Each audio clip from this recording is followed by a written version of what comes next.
This is the Fifth Estate winning headlines, your media police post. In this segment, we summarize some of the headlines that you might have missed this morning. But we also take a look at the political pieces that we call cartoons in this country. Today is the 21st of November 2019, and I am 2J. I am Tom. And I am GK, and in case you missed the headlines, here they are. Daily Nation, I'm not the man who fell from London skies. In the Standard, tricks broke state is using to stay afloat. Yes. And in the Star, job cuts loom as state reviews rising wage bill. Yes. All right. Yes. So we have the man who fell from London skies, Yes. but not quite. You should I'm have. so confused. So the context of this is Sky News last week Yes, came out with a story saying that they had identified the man who had fallen from a KQ flight. from Yes. Nairobi to London. Yeah. Yes. And he flew all the way to Nairobi, went all the way to Western or somewhere like that, Yeah. and found his parents. Yes. His parents confirmed that this is the person Yeah. that was called apparently Paul Yes. Manyasi. Yes. Now, ever since, there has been unfolding events. Yes. And the story has since been pulled down from Sky News. Yes. And basically, they have found the person whose photos were being circulated in that story. Absolutely. And that person is called Shivonje Isaac. Yeah. Yes. And he is actually in industrial remand prison. Right? So for the first time in 2 years, Daily Nation accompanied his father to go and visit the son. Yes. And so they asked the father, why did you lie about your name? So Yes. his name was actually not Yes. Isaac Manyasi. His Yes. name is Isaac Betty. Yes. And he said that he lied to the Sky News reporter because he was too embarrassed for the villagers to Yes. find out Yes. that his son was in prison. jail for Oh, wow. potentially having defiled somebody. Okay. So he said that he lied to the Sky News reporter because of that. Okay. Since then, we are still How much was he paid? 20,000. They were paid 20,000 shillings by the Sky News reporter, team. apparently. Yes. So since then, there's just been a lot of denial, but Yes. we still don't know who the stowaway was. You guys, Yes. this story is too much. It really is. And people want to poke holes at Sky News. However, there was also a failure in our media. Yes. But first, let's start with Sky News, right? I feel that as Kenyans, we were so quick. When that story came out from Sky, we all bought it. You know? Absolutely. Hand and parcel, we Hook, line, bought it. sinker. We bought I it. bought it. We all bought the story, and we were then very quick to point at KAA, Yes. to point at the employer, CallNet, to Yeah. also then point at our own media and say, why did you guys not investigate when it happened? Absolutely. But now look at this. Absolutely. The Muzungu has done what they do time and time again to us. Yes. They lie to us. They Yes. convince us that there's something wrong with us. Look at Yeah. these people. It's And just listen, nonsense. and now this Shivonje Isaac Yeah. in prison, he's being abused. They're calling him Maiti, and which is a corpse, and they're calling him Kifo, which means death. Oh and is my there God. another name? Oh yeah, my gosh. he's crying himself to sleep. Yeah. But let me Poor tell guy. you, and I agree with you, these Mudogos, there's something with them. Yeah. Because they took the time to come and show poor Africa. They went to Mukuru Kwajenga slums. Yeah. They showed our dirt and our poverty just so that it could resonate with their fellow Muzungus. Yes. And then showed our airport and they went to a rural, is it Bungoma? Yeah, to his Bungoma? home village. And they went and showed his home village. There's something here. And guys, this It's complete nonsense. This is what I was telling you yesterday. These Muzungus who keep telling us we have a blemish, even them, there's somewhere that is. Yeah. I know, and so- of course, the saddest part is they're lucky. They've taken the story down from their website. Yeah, however, and There'll be no reprimand for them. That's an admission of guilt. It is. If they were very confident about their story, they should not. have left They it should up. have left it there. Yeah. It's the same thing with this U.S. travel ban. The West think they can wake up and ban everybody, and yet they themselves keep committing crimes all over the world. Well, Very we true. have a 3-part criteria that we use to break down the headline and judge this media. Yeah, as 2M takes a breath. We ask ourselves, is it topical or speculative? Is it repetitive or groundbreaking? And is it thoughtful or just plain lazy? Absolutely. So, Fantastic story, fantastic headline. Story, yeah. yes. I'm happy that at least But- one of the dailies was able to pick up this story and accuse. They look like they eat very well in prison, huh? Hey, maybe they should take you there. wow, in the Standard, we I see have you. tricks Brooke State is using to stay afloat. So we have to, and the star is talking about job cuts, but we can start with the standard. Yeah, so in this one, they're talking about how the state is using tricks to fill the 1.3 trillion budget deficit. Yes. So they're talking about how they, for example, KRA is requiring companies to affix excise duty stamps on items that do not require that excise duty. Yes. There's also more than 1,000 disputed tax cases with a value of over 300 billion shillings that are still in court, and that the supplementary budget, according to law, should not increase by more than 10% from the original amount. But apparently, they keep trying to change it over and over again to keep extending what they have. Wow. Here is a situation where Kenya is attempting growth in a time of debt. Yes. So I can understand why the bag of tricks. Yes. However, as Kenyans are tightening their belts, so does the Kenyan government have to do the same. Well, absolutely. And it's frustrating to see that there's no austerity on their part. True. Absolutely. Yeah, I know. More and more spending when it's not necessary. Look, and that's what the star is telling us. Job cut looms as state reviews rising wage bill. Exactly. And the wage bill is what, 48% of total revenue? For how many people do you say the state employs? About 800,000 public officers. Yeah. Now, if you have 800,000 public officers, you have a deficit of 1.2 trillion shillings. You have a wage bill that is your revenue is about 1.4, 1.5 trillion shillings, meaning your wage bill is about 700, 800 billion shillings. Yeah. How much is left for development? How much is left to do other things? Absolutely nothing. Yeah. And it's the same argument we've been saying. Imagine right for now. salaries. The only way out for Kenya government, there are only two options. You either retrench or you privatize. And when you privatize, you better do it as fast. Yes. Because the biggest lies we were told, even as we made a constitution, is that this thing they call inclusion and representation. County governments were a lie. If I was this BBI people, I would reduce those things by half. Probably let's even have 20 of them. Because at the current state, it is unsustainable to run government. What Uhuru Kenyatta has right now is an invoice. It is you cannot run government with all those numbers of county governments. I hear Totally you. impossible. And you get out what you put in. Yes. And what we're putting in is way more than we're getting out. Absolutely, absolutely. However, with all fiscal sustainability, it requires discipline. And I think that's what has led us down. I hear you. Yeah, That this fiscal whole space is I hear you. not being governed Yeah, very well. but now when you have many presidents in counties and they all want chase cars and a flag and they have to do 20 ministers. I'm all for devolution and keeping the counties. Just FYI. yeah, but now okay, so when it comes back to we will still have the same 800,000 workers. what do we say it's not about the more. headlines, guys? I think that in light of this Daily Nation story, I don't even care About these about two? this. This is what. Yeah. So can we say we give Daily Nation our winning headline? Most Absolutely. definitely. There we go. I'm not the man who fell from London Star. Onto the political pieces that we call cartoons in this country, where we also have a three-part criteria. We ask ourselves, is it humorous or dry? Is it satirical or pessimistic? And is it effective or just plain lazy? Ozone. Yes, ozone. And caricature of former AG and current Busia senator.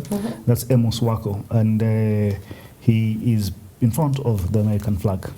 The stripes and stars. Can you do his accent? No, I can't.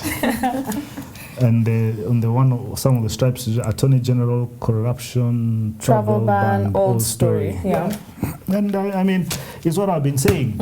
I would not listen at any one time about the West saying we are banning corrupt people from traveling. Yep. It's nonsense. It is nonsense because they themselves, how many do you know how many Americans, do you know what demand Americans have on drugs worldwide? They're probably the biggest consumers of drug worldwide. Biggest consumers of drugs worldwide. You have a PMC contractor in this country. He has killed millions of, I don't know whether they're millions or thousands. He has killed many people. And yet his own family is in the cabinet of Trump.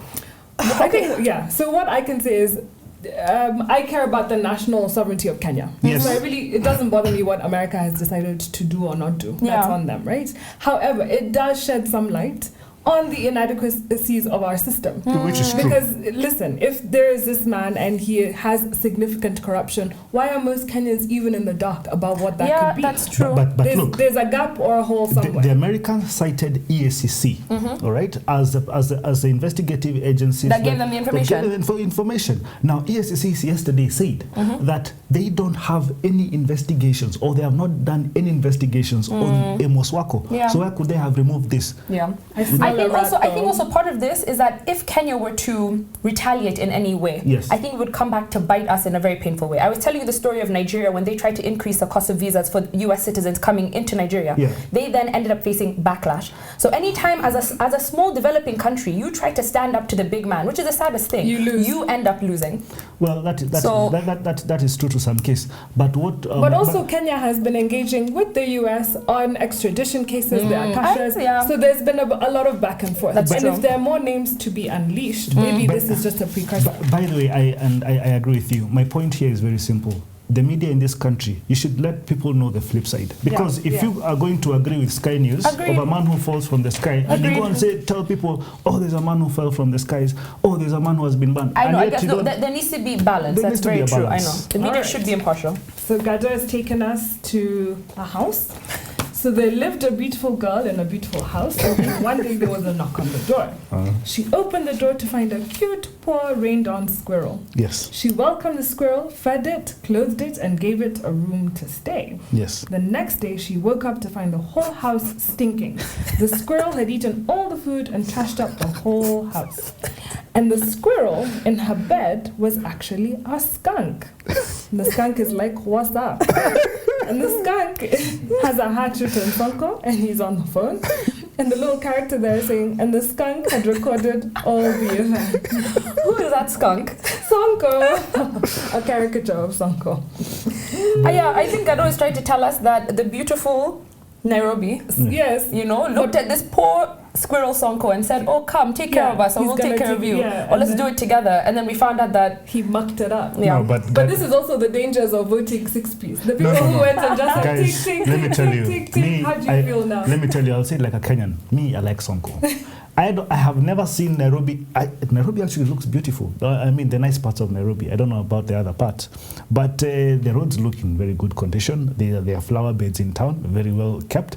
And so Sonko gave us flowers and a lion with a weird weave. That's what it comes with the package. Yeah, but what I like about him is how he fights the system. I like how he's fighting EACC, even threatening to bring down that building. You know what? Me, I don't like Sonko. And I think when he's threatening to bring down the EACC, is perhaps hoping that his interviews will be delayed. No, fantastic. Let me tell you, the only way you deal with those rogue people is to go at them and also say that they're corrupt. Rogue? Yeah, they're rogue. Oh my goodness. You know how we laugh at Trump because he looks so... Show me one case they have successfully indicted someone. Let me ask you this. We look at Trump and we laugh at America and we're like, look at you. You got an unhinged leader. Yes. That's how I think other counties look at Nairobi. You have an unhinged leader. That's what you got. That's what we got. I like Trump. I mean, with all the stuff I've said about Americans, me, I like Trump. Well, I like that cartoon. I like it too. Shall we check what's in the Daily Nation? Absolutely. Okay. Yes. You're going to have to break this down. Yes. You saw a football and gave up. I checked out. The Panyas are playing a game of football. And in the field is what are they called? These holes where Panyas stay? It's a hole, yeah. Panyas are rats, in case you did not know. There is the biggest rat, the fat rat, is reading an invoice, and it's called this FKF. FKF. It's reading, there is enough for everyone's greed. Yeah. I don't know what the context of this is. Yeah, so the context here is that the FKF, the Football Kenya Federation, sent an invoice to the Ministry of Sports asking for 4 million shillings for the cost of accommodation for 20 national football teams who are going to Egypt, I believe. 4 million shillings. How did I know the context? Fantastic. So there's, a little. But now I was also going to say this. Yes.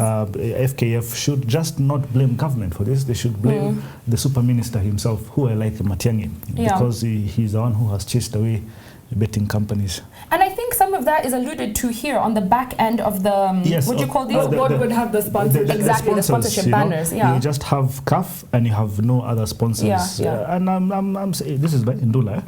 If there was betting companies right now, Sport Pesa and betting, they would have footed the bill. Government would be concentrating on other thing that matters. Yeah, that's true. But true. now we are busy protecting our children. But also a small 4 million for your sports teams, that's quite embarrassing, no? These guys are locked up for something as little as not paying for breakfast. Can I toss this? Yes, perfect. So between Gado and... I like Gado. Ozone. Yeah, I agree. Sonko the skunk. Yeah, Sonko the skunk wins then. Standard. Gado gives us our winning cartoon. What is our final thought? What's our final thought? Oh dear. It's So now, called, today I know football. it's and I called also, Loonshots. yes, okay, so can I say it? Yes. And now, our final thought. Today is brought to you by a book called Loonshots. Yes. How to Nurture the Crazy Ideas That Win Wars, Cure Diseases, and Transform Industries. Fantastic. Written by a man called Safi Bakol. Yes. Written in 2019. It's actually a very recent book. And so Safi is a second-generation physicist. Yes. His parents were both astrophysicists. Yes. He's a biotech entrepreneur, and he's also a former CEO. Yeah. And so in this book, he talks about what he calls loonshots. And he defines this as a neglected project Yes. that is widely dismissed or written off. Yes. And so he gives a lot of stories in this book, Yeah. from history, business, tech war, medicine, to show how nurturing radical ideas can actually end up changing the world. And so just like how changing the temperature of a fridge by even 1 degree Yeah. can change water from a solid into a liquid, Yes. this book explains how making very small shifts in your thinking and in your attitude can transform the future. Yes. And so, obviously, for every world-changing idea, there are probably hundreds, if not thousands, of ideas that actually didn't see the light. Yes. And he asks this question, why? Yes. And he says quite rightly that it's very risky, Yes. it's expensive, and it's time-consuming to pursue something that is outside of the norm that may not ever pay off. Yes. But in this book, he argues that you can have a balance in innovation, the loonshots, Yes. balancing, taking those risky ideas, Yeah. but then you can also balance it with what he calls franchises. Yes. And franchises, he says, are the ideas that are already successful, that are probably just seeing little innovations and tweakings being made to them. Absolutely. And so here he says that the secret is to separate the innovations, the loonshots, from the franchises, Yeah. and that you give the loonshots space to be creative, that you put them in a sheltered space where those who are the innovators have space to work on their ideas. Yes. And he calls this a loonshot nursery. And so just one example that he gives in the book, Yeah. he talks about war. Yeah.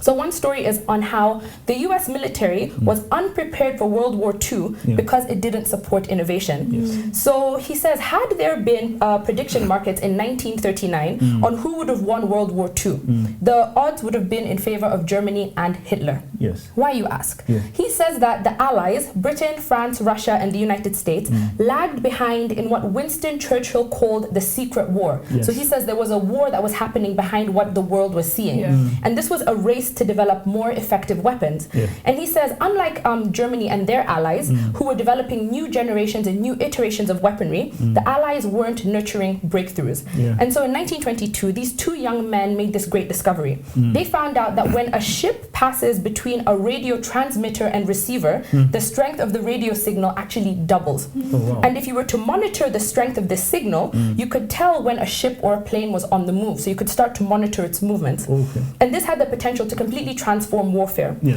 And so they asked the US military for $5,000 to fund this research, but Yeah. it was denied. Yeah. And they, what happened is the US military thought that the project wouldn't yield results in enough time to be useful. Yes. And they actually then changed their mind, but it was too late, and they decided to fund it, but it was a little bit too late.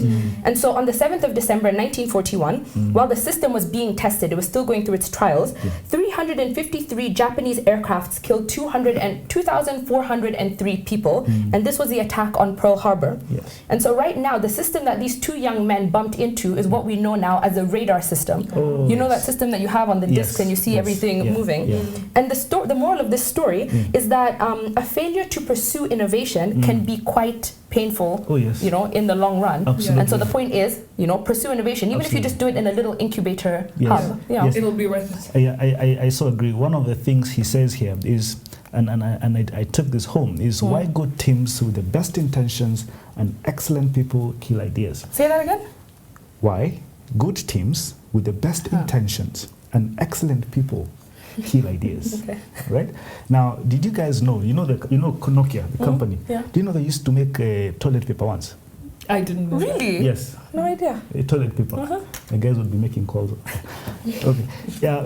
In 1970, Nokia was an industrial company. It was huge and used to make toilet paper, as I said, and industrial rubber boots.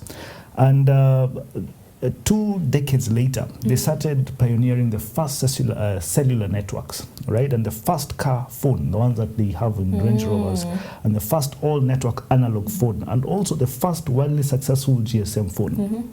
Then at this time, they became Europe's most valuable company. Everyone had a 3310. Everyone, show me. You had a Nokia? I did. You had one. Yep. I still have one. And then, so they were asked what the Fortune is called, Fortune 100, the magazine. They asked, what is the secret to Nokia's success? And they said they had the least hierarchical. That's how you say it, hierarchical structure of all the big companies in Europe, actually the world. Yeah. They had a flat structure, but they also had a leadership structure that approved all the innovations of the small engineers. Then in 2004, the small engineers at Nokia created a new phone. Now, this phone had these functions. It was internet ready. It had an application where you could press and you get to the internet. It had a big color screen, right, display, right? It had a high resolution camera, and it also had an online application store, all right? Now, they took this to the leaders, to the leadership guys at Nokia. And because these guys had taken so much accolades from people, say, oh, you guys are the world leaders and global leaders, this leadership group said no. They didn't like the innovation. They didn't like these innovations. Now, 3 years later, these engineers that had created these functions, one day they were tuning in television and they watched Steve Jobs giving a presentation and unveiling the new iPhone. The same idea. The first iPhone, the same idea with the exact same functions that they had given.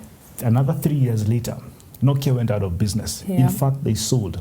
By the time they were selling, the company had lost $1 trillion, a quarter of $1 trillion in value. Wow, that is crazy. Right? And I mean, just because the bosses didn't want to listen to their subordinates, you know, and they missed their loan shot. They missed their loan shot. No, interesting. Yeah. So in part 3 of the book, I'll be quick. He talks about why the world speaks English.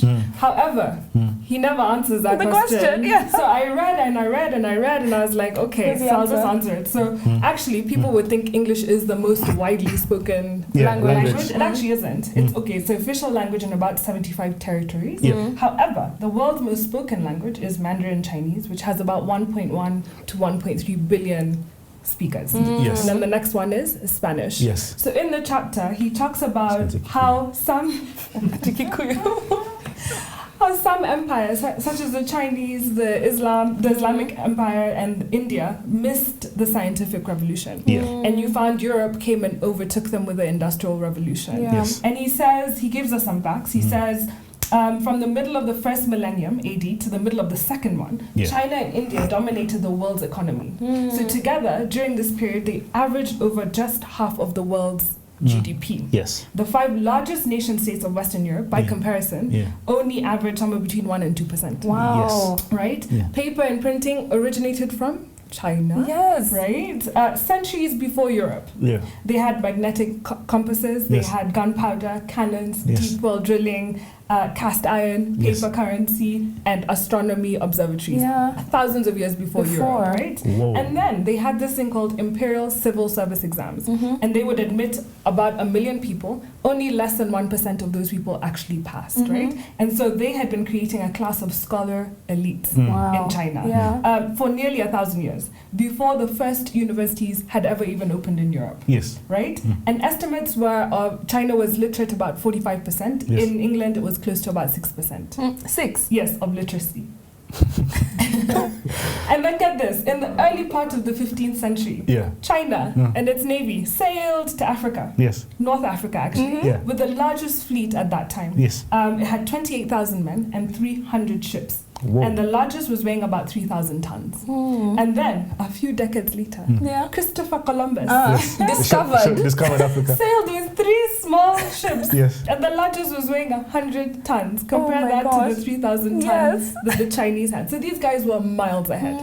And so he asked the question, what happened? Why were they then left behind and are only now catching up? Right? And we even still see China mimicking a lot of technology from the West, right? Yeah. And he says that the idea is that there was Europe was able to spur innovation. They were able to have that loon shot industry, and the thing that spurred it was the steam engine. Okay. Right? So that they were able to nurture that small thing that propelled a bunch of other industries across Europe. But even still, you can see how, yes, China made all those huge strides, but the Muzungu will make sure that we never knew that story. That you never knew. That Christopher Columbus with his tiny little boat gets all the glory. Gets all the glory. Gets all the glory. He also gives another case study, and it's a country that, two countries that we've done before during the revolutions. He looked at Haiti and the Dominican Republic, both colonized, one by the French, one by the Spaniards. And basically, they've had two very different trajectories. Haiti's still in poverty. Dominican Republic has, sort of grown and flourished and progressed and all that.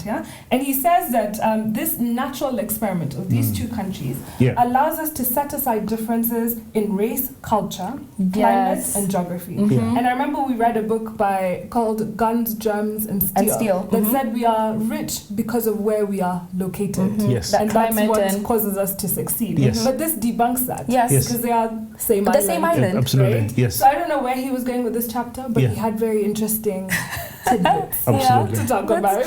He did. Great book to read, So on a day where we had a cartoon from the Standard, from Gado, and a winning headline from The Nation, I want to leave you with this. New frontiers of the mind are before us. And if they're pioneered with the same vision, boldness, and drive with which others have waged wars, and which we can create a fuller and more fruitful life.